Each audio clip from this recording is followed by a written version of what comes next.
O tema que nos foi proposto, felizmente, pelos organizadores, é institucionalidade e cooperação. Um tema extremamente vasto, um tema que permite alguns voos um pouco mais ousados, e eu pretendo, modestamente, fazer algumas reflexões em voz alta, trazendo aqui o resultado de algumas meditações que tenho feito ao nível acadêmico e que tenho expressado, veiculado em alguns livros, alguns artigos, sobre o panorama mundial, pelo mundo que nós passamos atualmente e que compreende, evidentemente, também os nossos países, Brasil e Portugal, e demais países que integram este planeta hoje bastante conturbado.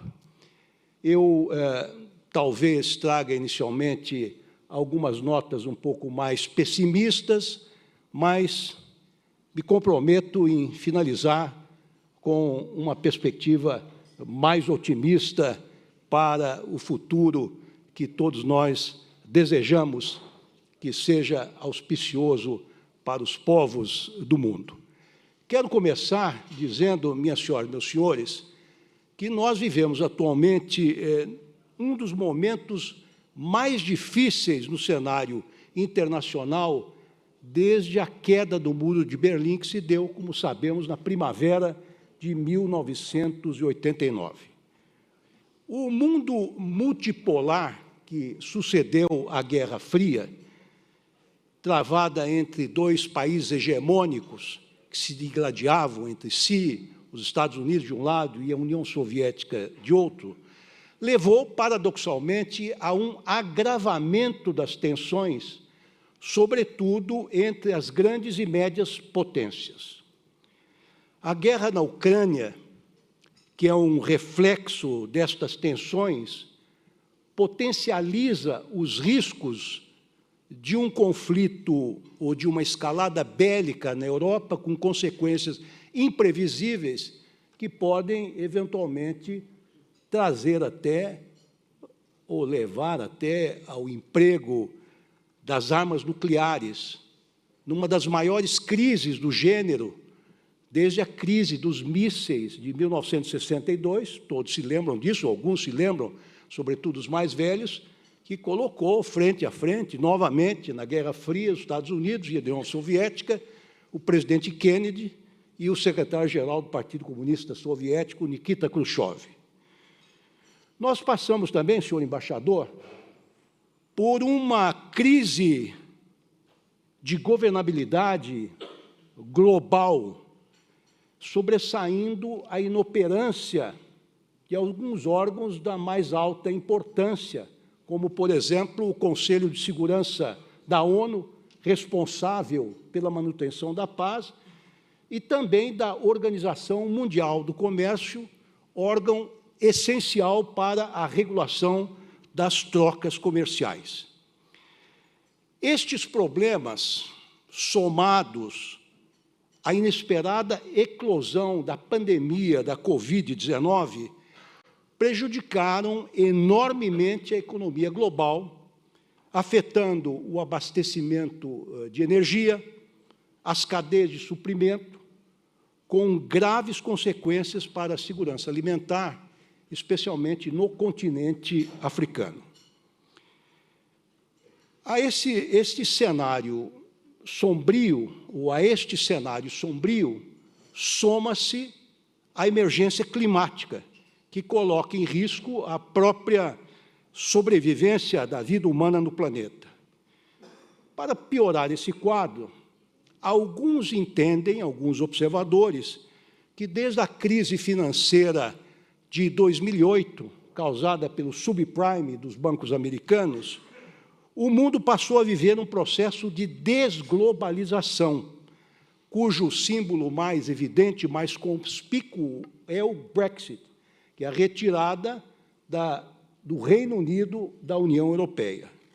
Vários países passaram a empregar de forma recorrente medidas protecionistas, em especial restrições a produtos importados, a entrada de imigrantes e de estrangeiros, levando à desaceleração das respectivas economias, causando mais desemprego, mais pobreza e mais exclusão social. Neste contexto, tem surgido por toda parte lideranças populistas de viés autoritário que se nutrem destas crescentes desigualdades, esgrimindo fantasmas reais ou imaginários, como o desemprego, a recessão, o terrorismo, o inimigo externo, disseminando discursos de ódio e de preconceito, sobretudo contra aqueles que são diferentes. A crise que nós vivemos atualmente, a meu ver, tem trazido luz sobre pelo menos 10 problemas que no passado passavam um tanto quanto despercebido. Em primeiro lugar, a debilidade dos distintos sistemas econômicos. Depois, a distância entre os países desenvolvidos e subdesenvolvidos. As profundas desigualdades sociais. A fragilidade dos regimes democráticos. A degradação do meio ambiente. A escassez dos recursos naturais. A vulnerabilidade planetária às novas doenças infecto-contagiosas, a predominância das fake news sobre as informações idôneas e, last but not least, como diriam os ingleses, a limitação da ciência e da tecnologia como resposta aos problemas da humanidade.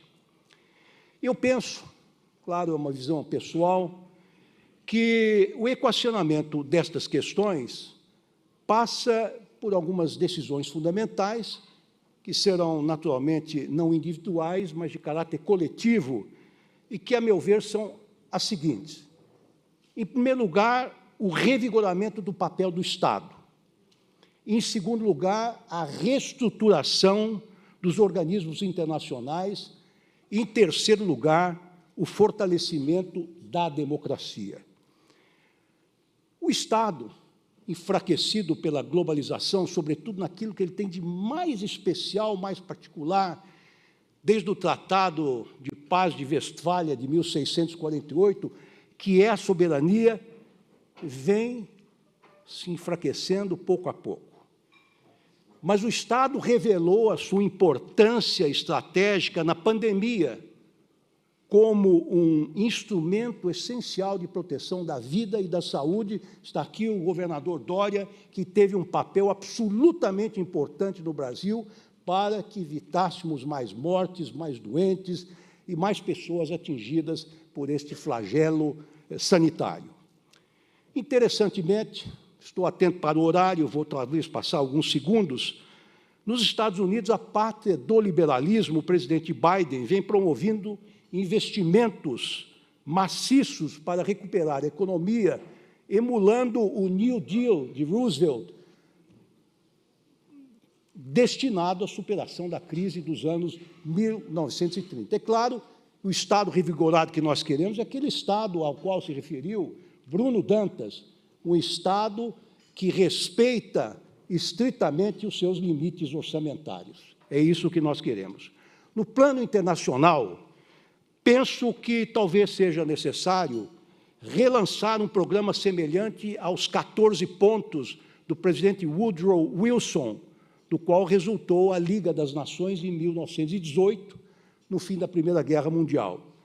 Ou então, senhores membros da comunidade financeira, o novo acordo de Bretton Woods, de 1944, que criou o atual sistema financeiro e órgãos importantes como o BIRD, como o GATT, como o FMI, ou, quem sabe, uma nova Carta de São Francisco, de 1945, que lançou a ONU, um organismo importante, mas que apresenta, sem dúvida nenhuma, alguns defeitos. E, finalmente, é preciso enfrentar o déficit democrático, do qual padecem os países que respeitam a soberania popular. Lamentavelmente, ainda são poucos no cenário mundial, causado em grande parte pelas deficiências da democracia representativa, não é, senhor presidente Michel Temer? Vossa Excelência acaba de trazer algumas sugestões para o aperfeiçoamento da democracia.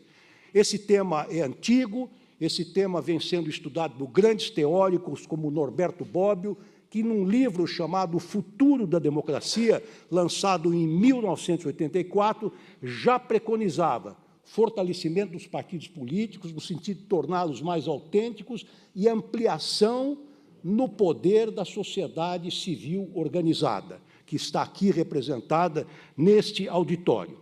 Em suma, termino dizendo o seguinte: a superação da crise em que se debate o mundo passa pelos mecanismos internos e internacionais de formação de consensos.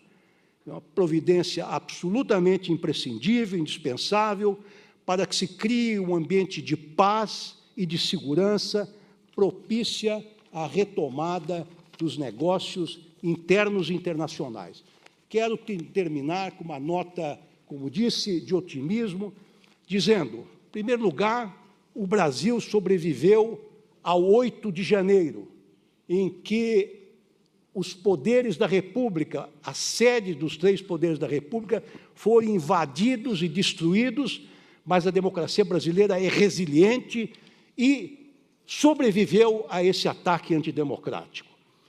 Em segundo lugar, quero dizer que há no mundo todo um esforço, senhor embaixador, de revigoramento dos organismos multilaterais, a que se referia também o presidente Temer, para exatamente a busca desses consensos, particularmente no que diz respeito às relações Brasil-Portugal.